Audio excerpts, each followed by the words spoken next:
ተፈጥሮ እውነተኛ አስተንፋሷን ከጉያዋ ያለውን የህይወት ሙቀቷን ከመቀነቷ ያከማቸችውን አንጡራ ሀብቷን ሳትሰስት የምትቸርበት ልዩ ስፍራ አላት።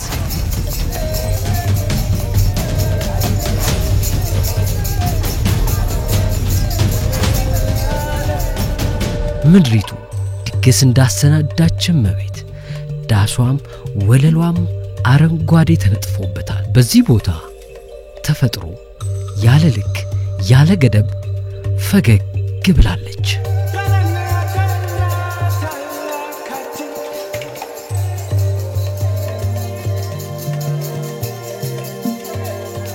ይህ የምድር ገነት በደቡብ ምዕራብ ኢትዮጵያ ክልል በቤንች ሸኮ ዞን የሚገኝ እውነተኛ የተፈጥሮ ገጸ በረከት ነው። የኢትዮጵያ የሀብት መቀነት ቢባል ያንሰዋል።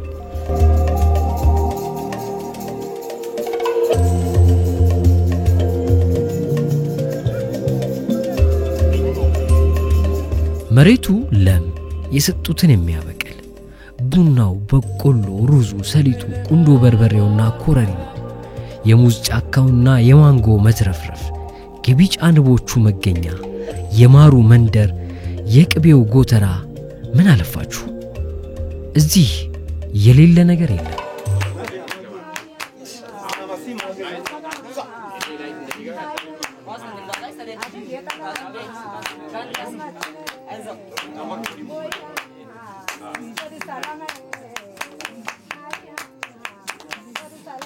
ደቡብ ቤንች ገብተናል። ከዞን ውስጥ ከፍተኛ የቆዳ ሽፋን ያለው የግብርና ምርቶቹም የተሰባጠሩ ለምለም ወረዳ ነው።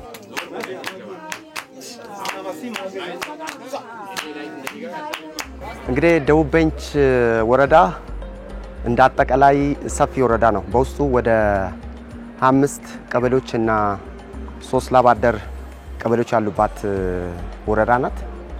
እንደ አጠቃላይ የወረዳውን መልካ ምድር እና የአየር ሁኔታ ስንመለከት ለሰው ልጅ ኑሮ እጅግ በጣም ምቹ የሆነች እንዲሁም የተለያዩ የግብርናና ከግብርና ውጭም ያሉ ለማስራዎች ለመስራት በተፈጥሮ የበለጸገች የተለያዩ ምቹ የአየር ንብረት ያለባት አካባቢ ናት ማለት ነው ደቡብ ቤንች።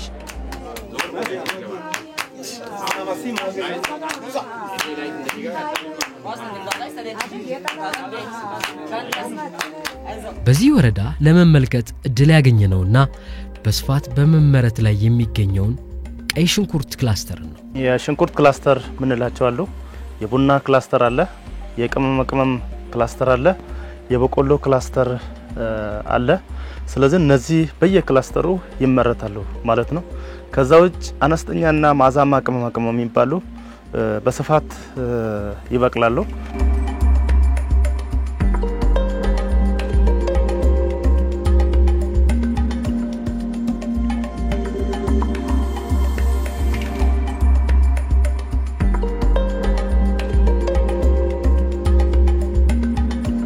ቁጥር ሳይቱ ቀበሌ በዚህ በሽንኩርት ምርት ወደ 250.75 ሄክታር ከ723 አርሶ አደሮች በላይ ያመረቱ የሚገኙበት ሁኔታ አለ። ስለዚህ እንደኛ ቀበሌ የ3 የሽንኩርት ክላስተሮች አሉ። አጠቃላይ 120 ሄክታር በሶስቱም ክላስተር የለማበት ከ450 አርሶ አደር በላይ በኩታ ገጠም ያለማ የሚገኝበት ሁኔታ አለ። በዚህ ዞን ከዚህ በፊት ያልተለመደው የሽንኩርት ምርት የአርሶ አደሩን ምርታማነትና ተጠቃሚነት መጨመር የቻለ ሲሆን አንድ ተጨማሪ የምርት አይነት መሆንም ችሏል። እንግዲህ እንደኛ ሙከራ ያው ከ2014 ጀምረን ነው። ከዛ በፊት በቡናና በበቆሎ ነው በሌላ ሰብሎች ነበር የምንጠቀመው። እንዳጋጣሚ አንድ አርሶ አደሮች እንደዚሁ ወጣ ብለው ያዩ ሲያመርቱና ሲጠቀሙ አይተን እኛም ሞከረናል። በ3 ወር ውስጥ ነው ጥቅም የሚሰጠው። ለ3 ወር የተወሰነ ችግር ይፈታል። ከዛ እሱን አንስተን ደግሞ በቆሎ እንዘራለን። ከዚህ አኳያ ባለሙያዎች በጣም ክትትልና ድጋፍ እያደረጉልን ነው። ካተካከሉ ላይ ከበታተኑ ላይ እስከዚህ ድረስ ፍሬ እስከሚሰጥ ግብይት እስከሚደርስ እየተከታተሉ ነው። መንግስት የወረዳ ግብርና ጽሕፈት ቤት ከመንግስት በሚመጣ አቅጣጫ መሰረት የሚቀርቡ ግብዓቶችን ይቀርባሉ። ዳፕና ዩሪያ ምርጥ ዘሮችም ይቀርባሉ፣ የበቆሎና ሌላ።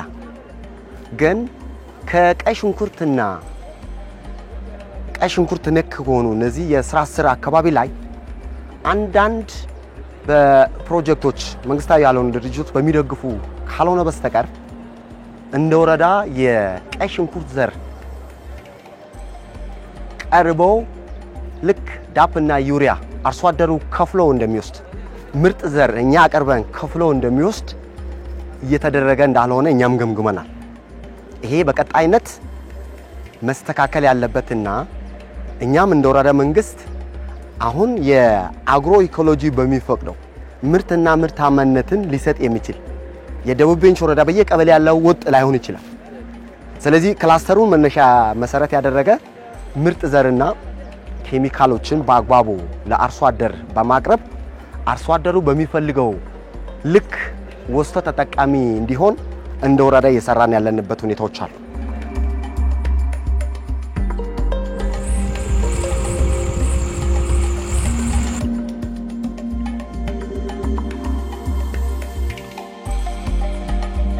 የሽንኩርት ምርታችን ጋር ተያይዞ እንደ ወረዳችን እኛ አቅርበና ማለት አንችልም። አርሶ አደሩ ከኛ የበለጠ እውቀቱ ስላላቸው እኛ ጋር የሚፈልገው ግብርና ጋር የሚፈልገው የሙያዊ እገዛ ስራዎች ናቸው የሚፈልጉት። ከዛ ውጭ አርሶ አደሩ በራሱ ካለው ከአቅራቢ አካባቢ አቅርቦ ነው ይሄን ሽንኩርት የሚያመርቱት። የሱ አካባቢ ላይ አንዳንድ የግብዓት አቅርቦት ችግሮች አሉ። እኛም እንደ ተቋም ወስደን ማስተካከል ያለብን ስራዎችን በአግባቡ ሰርተን ኦሬዲ አሁን ባለበት ሂደት ላይ ምርቶቻችን ከአምና ከነበረው አሁን ባለው ሂደት ላይ በቆያውን ስናይ የተሻለ ምርት እናገኛለን ብለን እንጠብቃለን።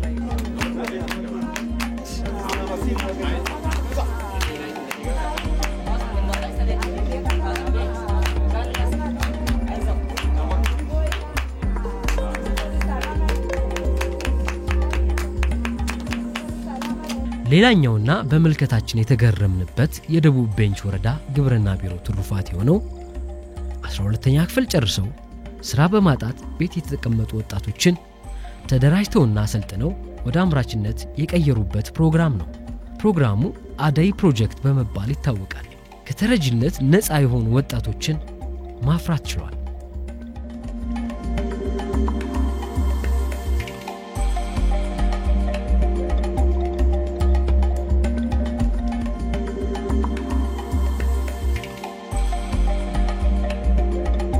ተደራጅተን ባዴ ፕሮጀክት 12 የጨረሰ ተብሎ ከቦልኩም ከዞዞም ያው ቀበሌው አንድ ቢሆንም ማለት ነው። ከዛ 41 ወጣት ነን። 41 ወጣት በአንድ ላይ ተደራጅተን ተሰጥቶን ማሳው ሚያዝያ ላይ ተሰጠን። ያው ቀኑ ካለፈን የተሰጠን ማሳው ቀኑ ካለፈ ቢሰጥም ያው ለስራው በጣም ጓጉተን እየጠበቅን ስለነበር እንደተሰጠን ጀምረን እየሰራን እንደዛ አድርሰናል።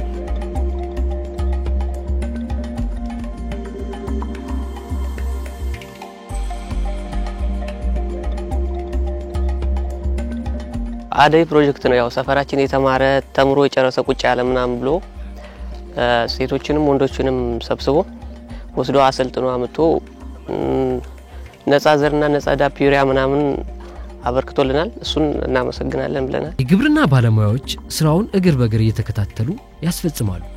ይህ ደግሞ የነዚህን ወጣቶች ተስፋ የተረጋገጠና የሚጨበጥ እንዲሆን አድርጎታል። እንደ ዞን ወስደዋል ስልጠና ወስደዋል። እኛ ደግሞ እንደ ባለሙያ ክሎስ ስልጠና የሚሰጣለ ዘር እንዴት እንደሚዘራ አረም እንዴት እንደሚታረም እንደ ባለሙያ 41 ወጣቶች ስብስብ አድርገን ክሎስ ስልጠና ሰጥተናል። ዘግይተው ቢገቡም እኔ ከአንድ ሄክታር 60 ኩንታል ይመረታል ብዬ ነው የኔ ግምት። ከ60 እስከ 70 ኩንታል እንዲያመርቱ ነው የነሱ ቅድ ይዤ ማለት ነው። እሱን ነው ከነሱ የምፈልገው።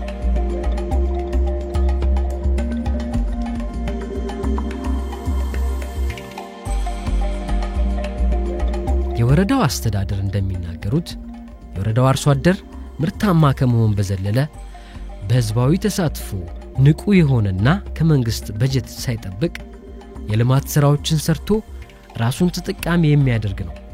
በዚህም ብዙ ውጤቶችን ማስመዝገብ ተችሏል።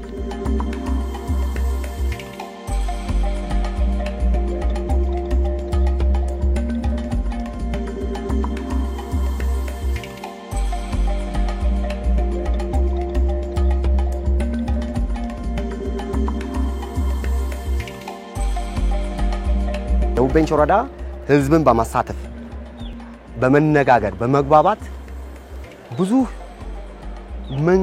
በመንግስት ደረጃ ሊሸፍናቸው መንግስት ሊደርስባቸው ያልቻሉ ልማቶችን ህዝብን በማሳተፍ እየሰራች ያለቻቸው ስራዎች ብዙ ናቸው።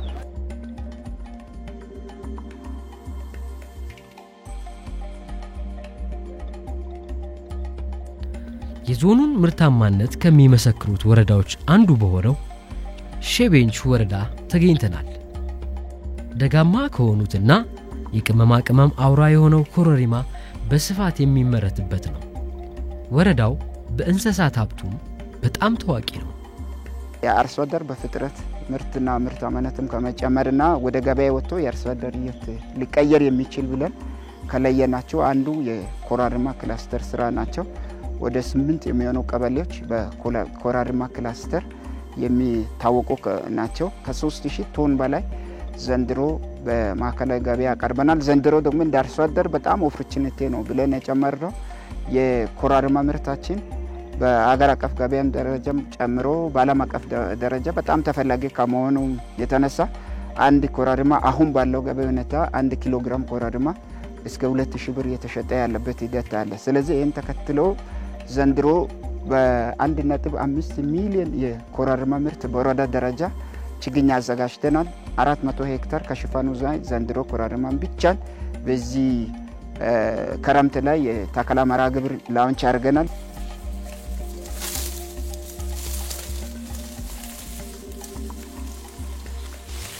በወረዳው ጃጅ ቀበሌ ውስጥ በቅመማ ቅመም ግብርና የተሰማሩት አርሶ አደር መርከብ አረዳ ከ4 ሄክታር በላይ የኮረሪማ እርሻ በማልማት ላይ ይገኛሉ።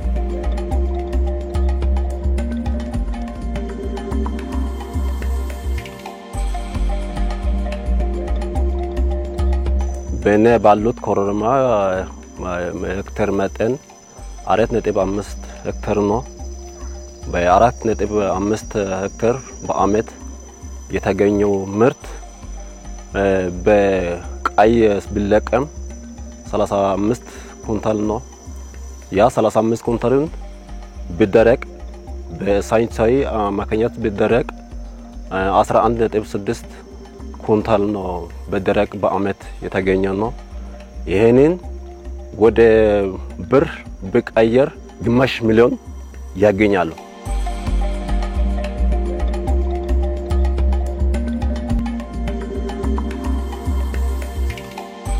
የወረዳው ግብርና ቢሮ ለምርታማነታቸው ከፍተኛ እገዛ እንደሚያደርግላቸው ይናገራሉ። ምርታማነታቸው ላይ ከእርሻ ጀምሮ እስከ ለቀማ እንዲሁም ማድረቅ ድረስ የግብርና ባለሙያዎች ክትትል የማይተካ ሚና አለበት።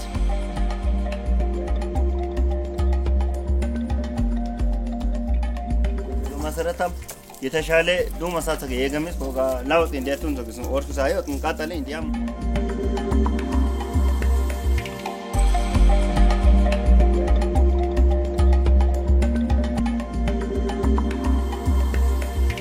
ግብርናዎች በቃ የኔ ቤት ነው ይውሉ በቃ እዚህ ነው ይውሉ እንዲስሩ እንዲያኛት ስሩ እንዲያረም አዲስ ችግኙን በቃ አዲስ ነው በቃ ዱሮ በገንጣ ሳይሆን አሁን ፍሬውን ዘርተን በፍሬው ነው ተከሎ ቢለን ይሄንን በቃ ሌላ ስራውን በቃ ያገዛቸው ነው እነሱ በጣም ያገዛቸው ነው በሳይንሳዊ እኔ ግን የሰራው በሳይንሳዊ እንጂ ግን በዱሮ አይደለም በባይል አይደለም በሳይንሳዊ ነው እነሱ በቃ እነሱ ትግል ነው እኛ እዚህ ያበቃ ነው እዚህ 4.5 ሄክታር እኔ የሰራው በእነሱ ትግል ነው። እንደ ወረዳ እኛ ትኩረት አድርገን ከምንሰራባቸው ግብርና ዘርፍ ውስጥ አንዱ የቅመማ ዘርፍ ሲሆን ከቅመማ ዘርፍ ውስጥም አንዱና ዋናኛው ኮረሪማ የሚባል አሁን የምንገኝበት ስራ ሲሆን እሱ በዋናነት አሁን ካለው ገበያ አንፃር አርሶ አደራችንም ከዚህ በፊት በዘለመድ የተከለ በነበረው ገበያ ያወጣ እየሸጠ ሲጠቀም የነበረው አሁን ላይ ግን ከፍተኛ የሆነ የገበያ ተፈላጊነትም ተጨምሮ በዛው ልክ አርሶ አደሩም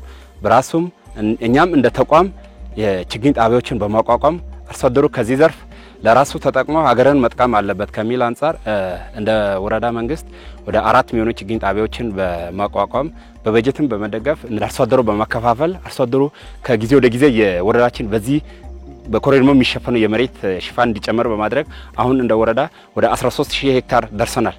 ስለዚህ ከኮሪደር አንፃር አሁን የተሰራ ያለው ከምርታማነት አንፃርም ከዚህ በጣም ዝቅተኛ ነበር። አሁን ላይ በግብርናው ፓኬጅ በተደረገው ጥረት ምርታማነት ወደ 9 ኩንታል ለማድረስ ተችሏል እንደ ወረዳ የኮሪደር ምርታማነት። ስለዚህ ቀጣይ እንደ መንግስት በከፍተኛ ትኩረት ተደርጎ ከተሰራ ይሄን ዘርፍ አርሶ አደሩን ጠቅመን መንግስትንም አካባቢውን መጥቀም ስለሚቻል በቀላሉም የአርሶ አደሩ ህይወት መቀየር ስለሚችል እንደ መንግስትም እንደ ወረዳም ከፍተኛ ትኩረት ተደርጎ እየተሰራ ያለ ስራ ነው።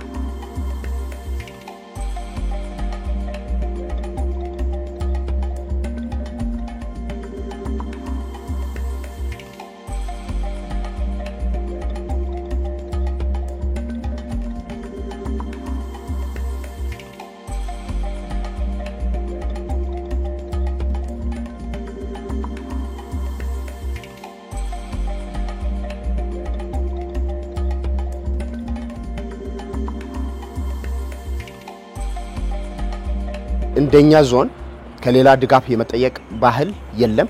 ግን ያለውን ሀብት አሟጦ ለሌላውም በሚተርፍ ሁኔታ ከማምራት አንፃር ጉድለት አለ ብለን ወስደን ነው እየሰራን ያለው።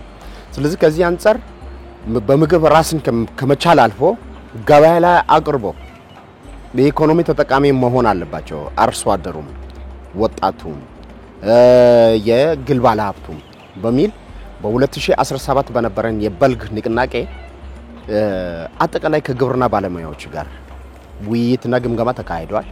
ከአመራሮች ጋር ውይይት ተደርጓል። እስከ ታችኛው ማህበረሰብ አርሶ አደሩ ድረስ ውይይት በስፋት ከተደረገ በኋላ ከ78000 ሄክታር በላይ ማሳዎችን ሸፍነናል።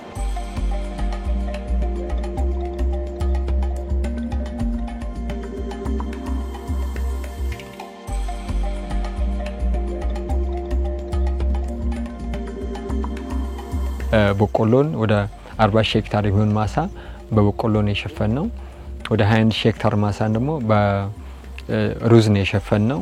እንደዚሁ ደግሞ እንደምታዩት ወደዛ ቀደም እንዳያችሁት በጣም ሰፋ ያለ ሰሊጥ ማሳ ወደ 3 ሄክታር በላይ የሚሆን ማሳዎችን በሰሊጥ ለመሸፈን ሞክረናል። ከዛም ባለፈ ደግሞ እንግዲህ ለፍጆታ እንደ ፍጆታ ብሎ መስል ይቻላል። በጣም ዳገርን በጣም ውድ የተባለ የሚወራለት ሽንኩርት ነው። ይሄ ሽንኩርት ደግሞ በጣም በሚገርም ሁኔታ በስፋት በክላስተሪንግ ይሄን ጀምረናል። ይሄንም በጣም ከፍተኛ ሁኔታ የሰራን ስራዎች አሉ። በአጠቃላይ በሚታበት ጊዜ በዚህ አመት በጣም ከፍተኛ የሆነ የምርት ይኖር ብለን የምናስበው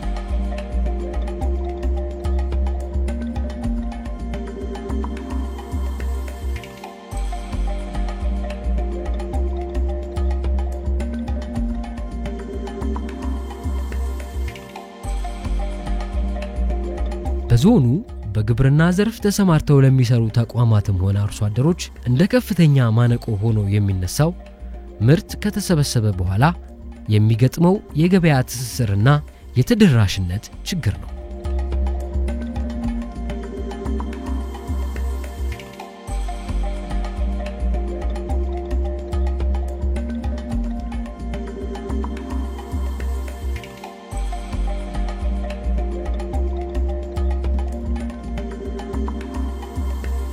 ነጋዴው ነው የምፈልገው። ለምን ጥሩ ነጋዴ አርሶ አደሩን የሚያነቃቃ ነጋዴ እኛም በወቅቱ ተቀብሎ ያመረትነው እንዳይበሰብስና ምስጥ እንዳይበላብን ነቀዝ እንዳይበላብን የሚረከብ ንጹህ ነጋዴ ያስፈልገናል። ዘንድሮ ትንሽ ገበያ ትስስር ጋር ተይዞ ትንሽ ገበያ ቀነስ ብሏል።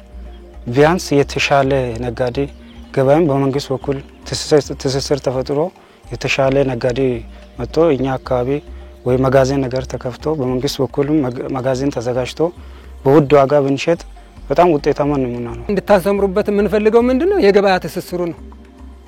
የገበያ ትስስሩ የበላይ አካል እንዲያውቀው እንፈልጋለን። አንዳንድ ደላላዎች እያጭበረበሩ ከኛም ከውጭ ገለልተኛ ነጋዴዎች ሲመጡም እዚሁ የአካባቢ ደላላዎች ታወቅነ የሚሉት እኛ እያለን እንዴት አልፈው ከውጪ ይመጣሉ የሚሉት ግርግር እንዳይፈጠር ይሄን እንድታረጋጉልንና ገበያ ትስስሩ እንዲሰፋ ይሄን ምርት እኛን አይቶ መንግስትም ወረዳም ደግፎት ወጣቱ ስራጡ ተደራጅቶ ቢሰራ በጣም ተጠቃሚ ነው። ሌላ ባለሀብትና ሌላ ድርጅትም ጉራ ፈርዳ ወረዳ መጥቶ ቢሰራ እንደኛ ተጠቃሚ ይሆናል።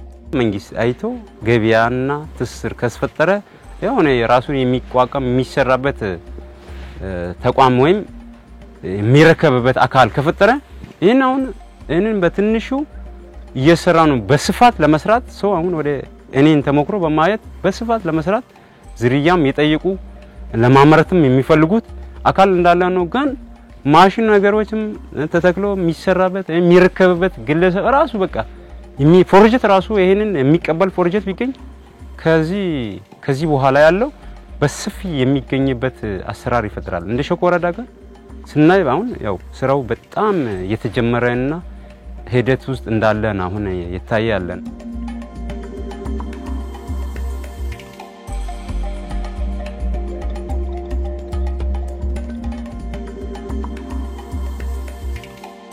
አርሶ አደሩ የሚያነሳቸው ነገሮች አሉ። ለምሳሌ የሩዝ ማቀነባበሪያ ማሽኖች ቢተከሉ፣ ስለዚህ ምንድነው ሩዝ በቀላሉ መቀሸር ይቻላል። በጃምባል ደረጃ አሁን የምርጥ ዘር የሚባሉት እስከ 10,000 ብር ነው አንድ ኩንታል ማለት ለ6000 7000 10000 ድረስ ነው። ስለዚህ ይሄ ማሳ ያየነ ነው በጃምባል ደረጃ በአንትራ ተደርጎ ቢሸጥ በጣም አርሶ አደሩ ትርፋማ ነው የሚሆነው። ስለዚህ ምንድነው የሩዝ ማቀነባበሪያ ማሽን መፈልፈያ ማሽኖችን ለመተከል የሚፈልጉት ባለሀብቶችም ሆነ ግለሰቦች ካሉ እኛ መንገዱ ክፍት ነን ማለት ነው። የአርሶ አደሮቻችን ጥያቄ ስለሆነ በቂ ኢንዱስትሪ ያለ መኖሩ ምክንያት በቆሎ ዝም ብሎ ከቀለብ እዚህ አካባቢ ላይ አብዛኛውን ለቀለብ ወይም ለምግብነት የሚጠቀሙ ማህበረሰብ ነጋዴዎች ናቸው እየገዙ ያሉትና የተለያዩ ኢንዱስትሪዎች በቅርብ ባለመኖሩ ምክንያት ብዙም ገበያ ላይ አዋጭነት የለውም። አርሶ አደሩ ተነሳሽነት አለው። አሁን 571 የሆነው ነገ ላይ ሙሉ ለሙሉ ወደ 1000-3000 ሄክታር ሰሊጥ የሚመረትበት ሁኔታ አለ። ነገር ግን ከምርታማነት አንፃር ከፍ ያለ ጥራታቸውን እንትን ያሉ ውጤት የሚያመጡ ዘሮች ቢቀርቡልን የሚል ጥያቄዎች ያሉ ያው እኛም ከግብርና ቢሮ በላይ ካለ ኮሚኒኬት እያደረግን የተለያዩ እንትኖችን በማናገር ወደዚህ ኢንቨስትመንቶች ፈሳስ አድርገው ስራዎች እንዲሰሩ ትልቅ አስተዋጽኦ እያደረጉ ነው። ይሄ የገበያ ትስስሩ በጊዜ ባለመሰራት የተወሰነ እንከን አጋጥሞ ነበር። አሁን አሪፍ ነው ያለ። ስለዚህ ይሄንን ሩዝ ያው እንግዲህ ማቆየት ይቻላል 2 አመትም 3 አመትም አይበላሽም። በቆሎ ግን ይነቅዛል፣ ይበላሻል። ስለዚህ ይሄ የበቆሎ ዱቄት ፋብሪካዎችም አሉ፣ የዳቦ ፋብሪካ ሌሎችም ስላሉ አብዛኛው በአቅራቢያ ካለ ወረዳ ማዕከል ውስጥ ቢቀመጡ አሪፍ ነው። የኛ አርሶ አደር እንደዚህ አይነት የሚበላሹ እህሎችን በአስቸኳይ ወደዛኛው እንተና ውስጥ አስገብቶ መጠቀም ይችላል። አንዳንዴ አርሶ አደሩ ካመረተ በኋላ ወደ ገበያ የማቅረብ ትስስሩ ነው ትንሽ አስቸጋሪ የነበረው። ለምሳሌ ቅድም ያነሳናቸው ቁንደ በርበሬ በትንሹም ቢሆን ያመረቱት እዚሁ ነው አካባቢው ላይ መቶ ነጋዴ የሚገዛቸው እንጂ ወጣ ብሎ አግሮ ፕሮሰስ ተደርጎ የሚሸጥባቸው እንትኖች የሉም። ቡናም ቢሆን ስፔሻል የምናደርገው ቡና ነው። በእርግጥ የቡና ማበጠሪያዎች በስፋት አሉ። ግን ደግሞ ማበጠሪያ ብቻም ሳይሆን እዚሁ ቡናው ተቆልቶ የራሱን የችለው ስፔሻላይዝ ተደርጎ የሚጫኑባቸው ሌሎች ነገሮች ቢፈጠሩ የአርሶ አደር ምርት እዚሁ ፕሮሰስ አድርጎ ለገበያ ለማዕከላዊ ገበያ የሚያቀርብ ትላልቅ ኢንቨስትመንቶች እኛ ጋር ቢመጡ ደስተኞች ነን። አርሶ አደር በአቅራቢያ ከሸጠ የምርቱን ምርታና ምርታማነትን ለማሳደግ አይቸገርም። ኢኮኖሚም ራሱን ያሳድጋል። ከባለሀብቱ ጋር አብሮ ተባብሮ የመስራት ልምድም ስላለ ስለዚህ በፍራፍሬና ፍራፍሬ ነክ በሆኑት ላይ ማሽኖችን መተከል የሚችል አካላት ካለ እኛ ለኢንቨስተሩ በጣም ክፍት ቡናው አለ ብያለሁ። ሙዙ በግፍ ይመረታል፣ ቀይ ሽንኩርት በግፍ ይመረታል።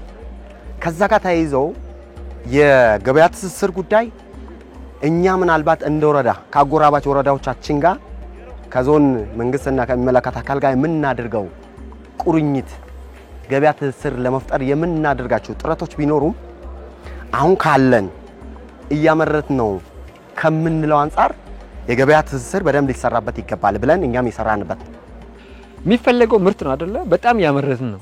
የምርት ደግሞ ፕሮሰስ ቢደረግ ኤክስፖርት ቢደረግ ደግሞ ኢትዮጵያን የሚቀይር ነው። ይሄ ድንግል መሬት ነው። ኦርጋኒክ ፉድ ነው ይሄ። ሌሎች አካባቢ እኮ ማዳበሪያን እኮ 6-7 ኩንታል በሄክታር መጠቀም ጀምረዋል። ያለ ማዳበሪያ አይዘሩትም። እዚህ ጋር ደግሞ የተፈጥሮ ጣዕም ያለው ምርት የሚመረተው ይሄንን ባለሀብቱ መጥተው እዚሁ ኢንዱስትሪውን ተክለው ፕሮሰስ አድርገው ከዛ በኋላ ለሀገርም ቢያቀርብ ለጎረቤት ሀገርም ቢያቀርብ ለአውሮፓ ለኢሮፕ ማን ነው ለአሜሪካውንም ቢያቀርብ ለኤሽያ ቢያቀርብ ቀላል ነገር አይደለም። ስለዚህ ይምጡ እንሰጣለን።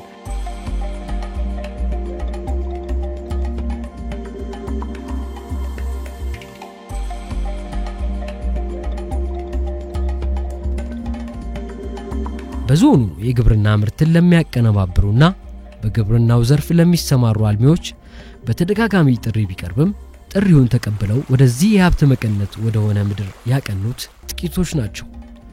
መከሩ ብዙ ነው፣ ሰራተኞች ግን ጥቂት እንዲሉ ዞኑ በተፈጥሮ የታደለውንና በስራ የሚያምነውን ትጉህ የሰው ኃይል ይዞ ኑ እንስራ እያለ ይገኛል። እንደኛ ዞን ምቹ አየር ሁኔታ አለ፣ ለእርሻ ምቹ የሆነ ውሃ አለ፣